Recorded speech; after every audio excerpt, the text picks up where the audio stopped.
geleceğe yönelik atacağı adımlar ne kadar önemliyse oy da o kadar önemli. Bu kararsızlar apolitik dediğimiz, yani bunlar kendi hayatlarıyla ilgili de kararsızlar. Sadece ülkenin geleceğiyle ilgili değil. Fikriyatını, satın alma davranışını, yaşama biçimini nasıl değiştireceksiniz? İkna edeceksiniz. İknanın da iki tane parametresi var. İki tane unsuru var. Bir tanesi vaat, diğeri de güven. Tabii girdiğiniz zaman ilk klostrofobik bir duygu geliyor insana.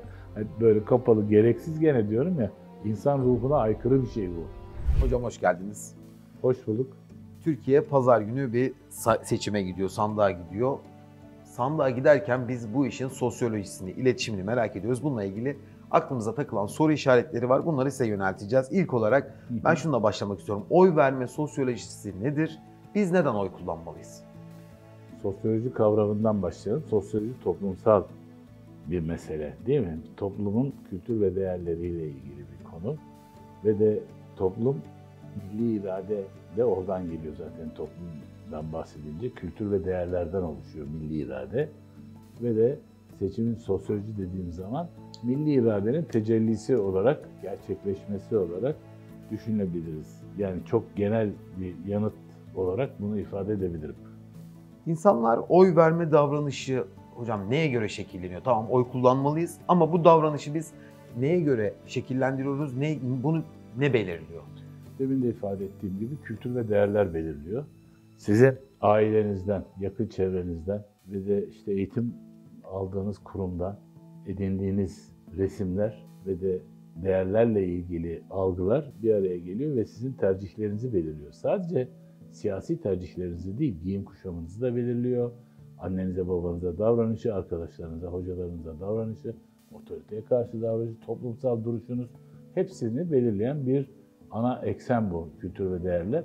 Ve buna göre sosyal bir değer olarak, toplumsal bir değer olarak çok önemliyse milli bağımsızlık, o zaman bunu savunan siyasi akımın peşinden gidiyorsunuz.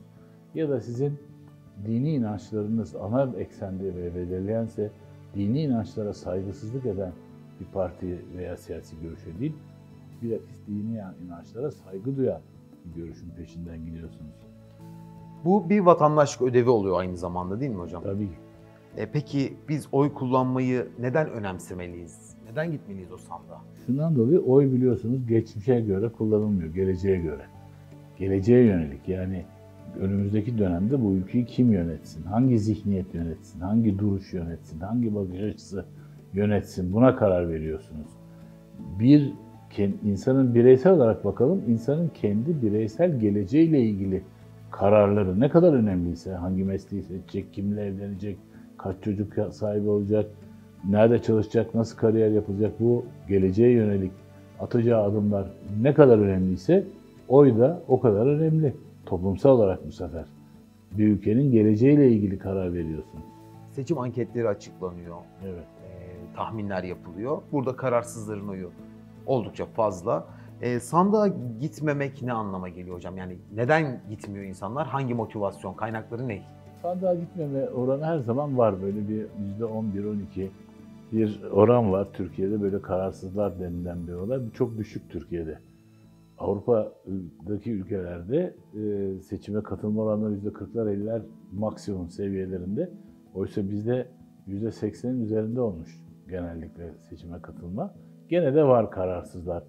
Bu kararsızlar apolitik dediğimiz, yani bunlar kendi hayatlarıyla ilgili de kararsızlar. Sadece ülkenin geleceğiyle ilgili değil, kendi gelecekleriyle ilgili kararsızlar. Bunları hakikaten ruhsal ve düşünsel anlamda, düşünce ve duygu anlamında tedaviye ihtiyacı olan insanlar diye düşünüyorum ben. Bu kadar umursamazlık olamaz çünkü. Yani bir ailenizin, kendinizin, toplumun geleceğiyle ilgili umurumda değil. Tavrı bu, eğer gitmiyorsanız oy vermeye. Sizin de dediğiniz gibi Türkiye'de katılım oranları her zaman yüksek. Yani bu yılda öyle olması bekleniyor. Evet. Türkiye'deki seçimler nasıl güçlendi? Neden fazla katılım oluyor mesela? Avrupa'da olmuyor da Türkiye'de katılımın fazla olmasının sebebi ne? Şöyle, Türkiye demokrasiyle 1950'de aslında tanışıyor, yani tam olarak. Onun öncesinde tek parti dönemi var. gizli oy açık tasnif değil, açık oy gizli tasnif dedikleri yöntemle belirlenmiş bütün işler. Tek parti dönemi vesaire. 1950 çok genç bir demokrasiyiz yani. Cumhuriyetimiz de 100 yıllık, o da genç. Burada demokrasiyle yeni tanışıyor olmamız bizim ülke kaderiyle ilgili karar verme refleksimizin çok daha dinamik olduğunu gösteriyor. Bakın Türkiye'deki gündemin değişme hızına, bir de Danimarka'daki gündemin değişme hızına bir bakın. Sır eremeyecek hızdadır Türkiye'deki gündemin değişme durumu. Hocam şimdi burada partilerin iletişiminden bahsetmek istiyorum. Bununla ilgili bir soru sormak istiyorum ben. Partiler kişileri nasıl ikna ediyorlar? Ya çok zor bir şey, bir kişiyi ikna edebilmek çok zor bir şey. Bu ikna süreci nasıl gelişiyor? İkna iletişimin en önemli unsurudur. İletişim ikna için yapılır. Başka bir şey için yapılmaz iletişim. Ötekisi ilişkidir yani. Sizin annenizle, anneannenizle, babaannenizle, babanızla olan veya toplumla olan bir ilişki veya patronunuzla olan ilişkiler var. İletişim ise başka bir şey, ikna etmek. İlişkide ikna etmek zorunda değilsiniz. Karşısındaki kendini seni iyi hissederse mesele yok. Ama iletişimde karşıdakini değiştirmeniz lazım. Nasıl değiştireceksiniz? Fikriyatını, satın alma davranışını, yaşama biçimini nasıl değiştireceksiniz? İkna edeceksiniz. İknanın da 2 tane parametresi var. 2 tane unsuru var. Bir tanesi vaat, diğeri de güven. Vaatte bulunacaksınız fakat yetmez. O vaadi yerine getireceğiniz güveni oluşturmanız lazım. Evlilik bile böyle oluşur. Vaatte bulunursunuz eşinize ve müstakbel eşinize ve o vaadi yerine getireceğinize dair bir güven unsuru oluşturursunuz. Vaat tek başına mümkün değil, ikna edici değildir. Yani onu da alacağım, bunu da alacağım, sana şunu yapacağım, kışlık, yazlık, evler, kotra, tekne, uçak, özel uçak, ayda maaşım 8.500 lira olmaz yani. O yüzden iknanın 2 ayağının birlikte yürümesi lazım, vaat ve güvenin. Evet. Hocam burada şimdi oy kullanmada bir de kullanılan propaganda var. Buna başvurulmasının sebebi nedir ve bu neden önemli? Bildiğiniz gibi diyelim, hani klasik propaganda kısa bir süre için geçerli olan bir şey. Mesaj daha uzun bir süre kalıcı bir şeydir. Mesaj vermekle iletişimde propaganda yapmak. Propaganda işte diyelim ki işte bir satış organizasyonu yapıyorsunuz veya bir yere bilet satacaksınız veya bir yere bağış toplayacaksınız falan veya seçim. Bu çok kısa bir süre için. Propaganda çok daha kısa süreli sonuç almaya yarayan bir iştir. Bunu tabii ki burada birazcık ilkelerden falan feragat edilir. Yani bir siyasi dedi ki geçenlerde ya hani herkese traktör bedava verecektiniz diye sordular. O dedi ki bizim seçim vaadimizdi. Böyle bir laf kullandı yani seçim vaadi. Seçim vaadi şu anlama gelebiliyor yani. Seçimde söylediği vaatte bulunabilirsin sonra tutmana gerek yok. İşte biz buna propaganda diyoruz. Çok da vaadi gerçekleştirmenize yönelik bir güven ortamının oluşmasına gerekmiyor propagandada. Bu propagandadan yola çıkarak bir soru daha sorayım o zaman hocam. Bir fikir neden ve nasıl değişebilir? Eğer ikna olursanız değişir. Yani şöyle söyleyeyim, ben çok tanıyorum.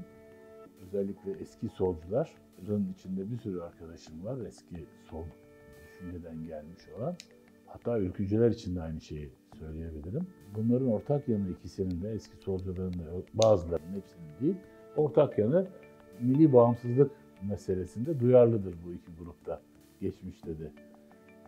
Şu anda Türkiye'de baktığınız zaman milli bağımsızlığı kim savunuyor öncelikle?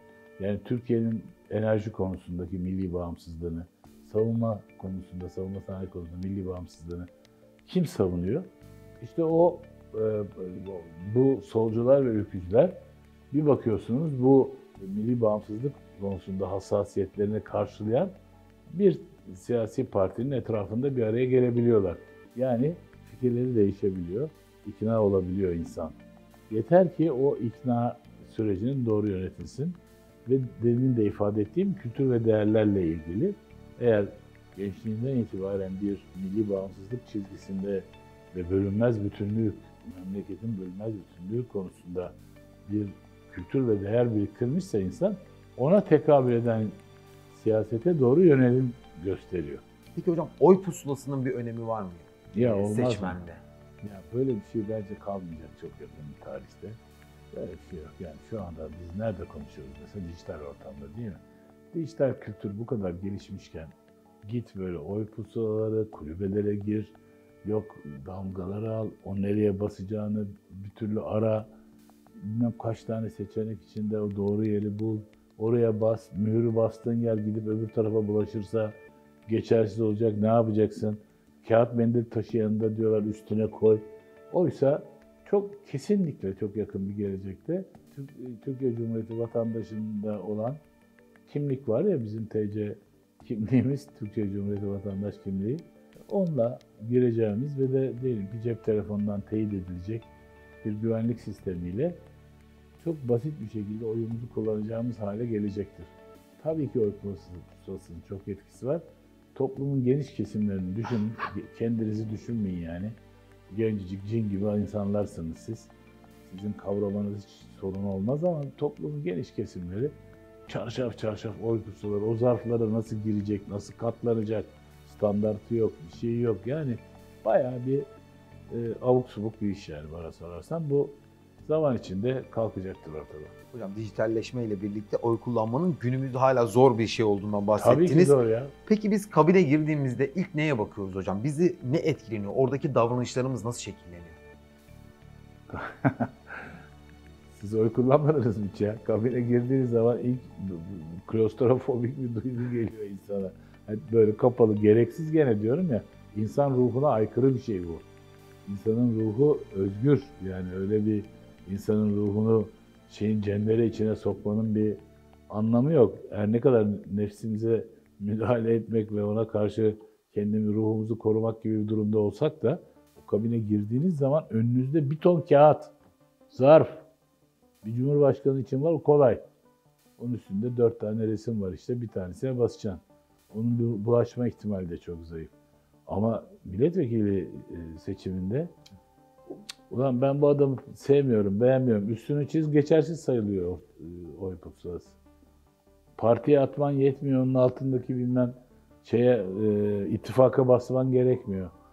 Partiye basacaksın, bunu bileceksin. Yanlış yere basarsan gene geçersin.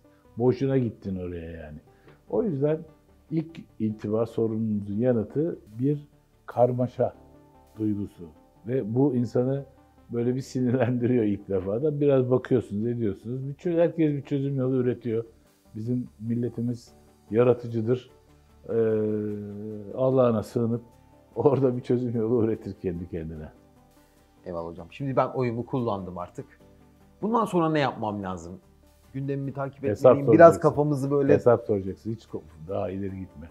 Oyunu kullandın. Kime kullandıysan oyunu kullandığın parti iktidar veyahut da işte ittifak iktidar olursa bu sefer hesap soracaksın. Nasıl soracaksın? Çok basit. Hepsinin vaatleri ortada. Onu da vereceğiz, bunu da vereceğiz, vermeyeceğiz dedikleri bir şey yok. Her şeyi verecekler. Oy verdikten sonra naçizane tavsiyem kime oy verdiysen o iktidar olursa ondan hesap sor. Eğer kazanamaz, muhalefette kalırsa neden kazanamadığının hesabını sor bu sefer. Gençlere bir tavsiyeniz var mı hocam? Var. Olmaz mı? Gençlerimizi tanımıyor bizim siyasilerimizin çoğunu. Çünkü gençlerimizin mesela işte Z kuşağıdır bunlar diye bir küçük aşağılanması söz konusu. Hiç öyle değil. Biz Türkiye gençliği, Türkiye'de yaşayan gençlik, var olan gençlik, Avrupa'da o harflerle ifade eden kuşaklara hiç uymuyor. Z kuşağı, M kuşağı hiç uymuyor. Yani İngiltere'nin Z kuşağıyla Almanya'nın Z kuşağı, Danimarka'nın Z kuşağı, Fransız'ın Z kuşağı birbiriyle ilintili kültür ve değerlere sahip olabilirler.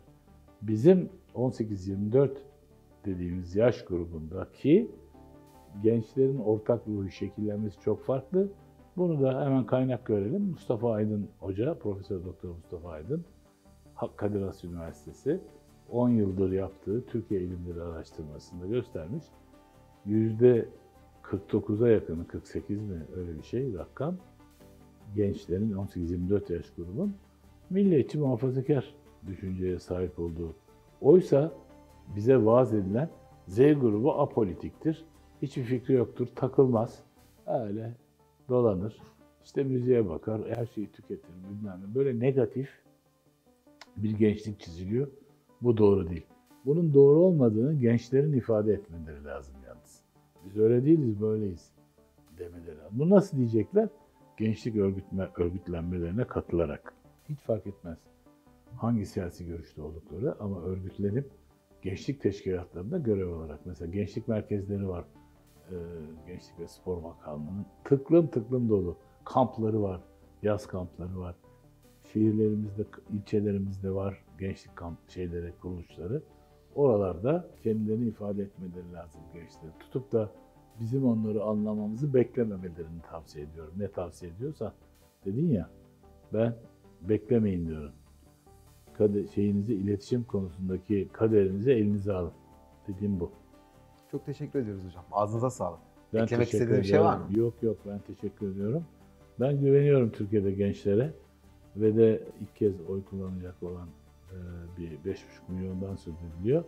Onların da son derece akıllı ve Türkiye'nin geleceğini düşünerek doğru kararlarla oy kullanacağını düşünüyorum. O yüzden çok seviyorum onları.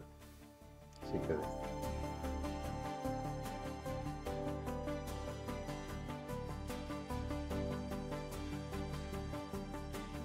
İnsanın bireysel olarak bakalım, insanın kendi bireysel geleceğiyle ilgili kararları ne kadar önemliyse, hangi mesleği seçecek, kimle evlenecek, kaç çocuk sahibi olacak, nerede çalışacak, nasıl kariyer yapacak, bu geleceğe yönelik atacağı adımlar ne kadar önemliyse oy da o kadar önemli.